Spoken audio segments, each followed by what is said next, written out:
everybody, it's me Tina. Hi. So what I'm going over today is how to start using your stamps. So when you purchase them from Close to My Heart, they come in an envelope like this. So this stamp set is the Easter one. So it just opens at the front here. Pull it out.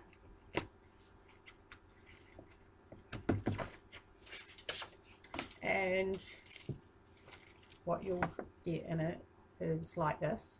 So on the back of here, it's got instructions. So before you use your stamps, you need to condition them and things like that. So there's the stamps, and then you've got a foam card. So this you actually position under the paper that you're going to be stamping onto. If it's not there, the stamp will stamp uneven. So then you get your acrylic block. So I'm using this one, and I'm going to do the flowers down the bottom. So you just peel it off just like that and pop it flat side, position it on your clear block, and then just push down on it. Okay, so it will be like that. The actual raised area is what you want to have up, because that's what the ink will stick to and when you're stamping. Okay, so just to condition it, they say to put ink on it, rub it and swirl it around your page. That's good too, because then you'll get even coverage. I've got a my Close to My Heart stamp scrubber. It's got bristles, soft bristles on it, and you're actually using that for cleaning the stamps. But I like to rub it over new stamps to condition them, and it also gets off any residue and that on them, because when they're new they have a slight stickiness to them, which is just normal. So that should be enough for that one. And today I'm going to use black ink, because as you can see, I'm going to be stamping onto a baby pink paper. So this one's magnetic, so it's quite cool. So it just clicks together. I was trying to be smart but made it a lot more complicated.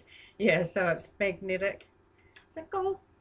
So with your stamps, you can either put it on like that.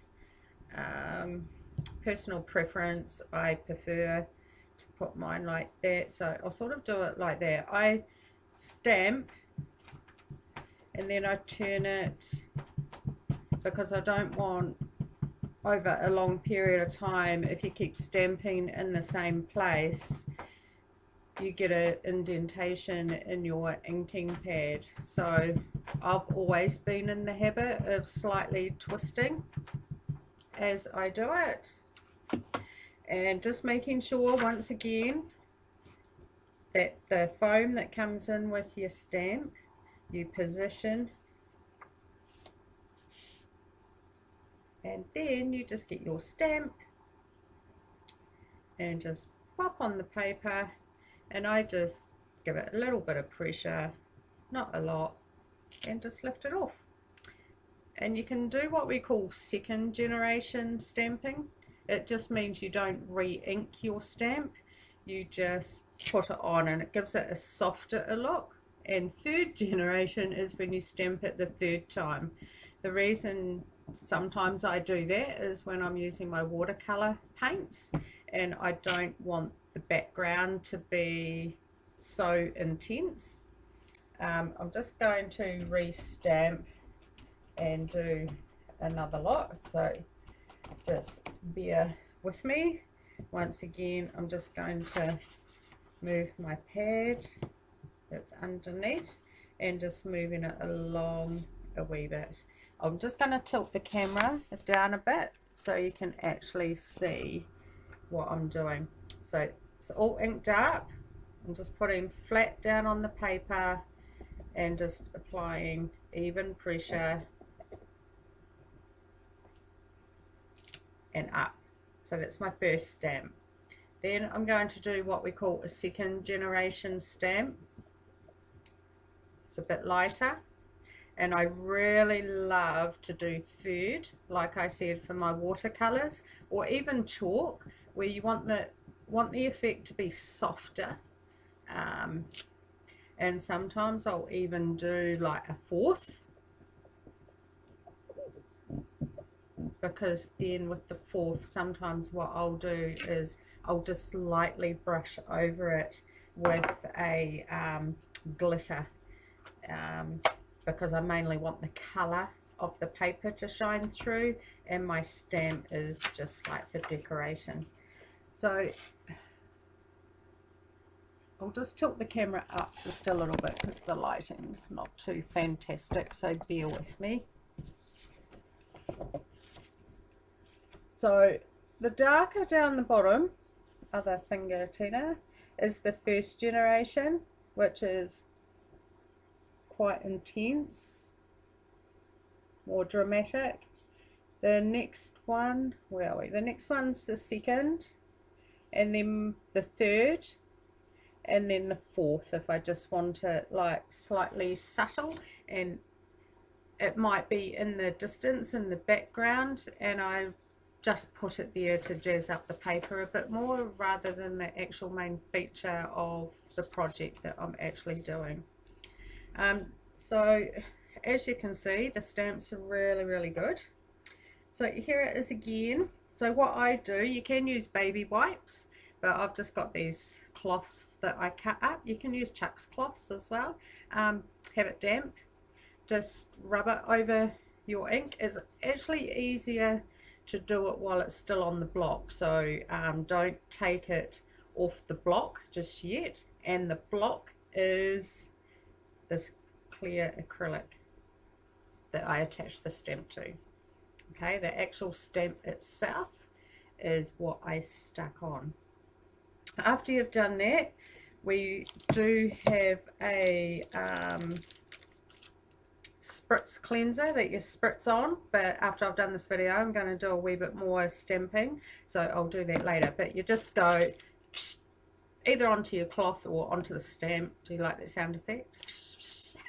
And it doesn't actually make a noise when you spray it. I don't know why I'm doing it. And you just spray it on and then just rub it, and it gets all the ink off. And you've also got your scrubber again that is really good for getting into the little fine bits. Now with your stamps, do not leave them on the block and store them like that, because they can get damaged.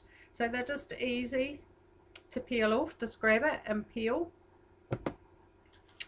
And on this stamps you have the picture of the stamp, which makes it a lot easier. So I'll try and do this while I'm holding it up. So you just reposition the stamp where you took it off from, put your pad back on it. Each stamp set or each stamp you purchase comes with one of those foam pads, so it's always good to put it back with the set, and then that way you're not going to lose it. And when it comes to storing them, just put it back in the envelope that it came with, and you can store it in a shoe box is really good for these, or otherwise you can buy one of our storage boxes. It's $29.50 from memory, and it can store up to 15 of these, which is just perfect. So that's how you first start using your stamps. When you retake it off to use it a second or third or a fourth time, you can just give it a light rub just in case there's some dust on it. So I just use this for the second time, give it a light rub, do my ink and start stamping. But I do clean them properly when I've completed using them for the day, because sometimes you think, oh yeah, I'll come back to it, and then life gets busy and you don't get back to it, and you don't want the stamp getting all clogged up because you've got dried ink on it. So best practice is once you've finished for the day, do give it a really good clean. And that's it for me, and I will do another video on how to use our glue pen. So that's it from me. Hope that's helpful. Any questions, get in contact with me down here. And if you haven't liked me on Facebook already, I do have a Facebook page where I have lots of tips and ideas and things like that. And I have a VIP group for customers or people that are interested in finding a bit more about how they can get all these scrapbooking and card making products at discount with 22 to 30% discount. If that interests you, get in contact with me down here and I'll add you to another group which I answer all those questions and have videos and things like that about the opportunity. But once again, that's it from me. Happy crafting and see you later.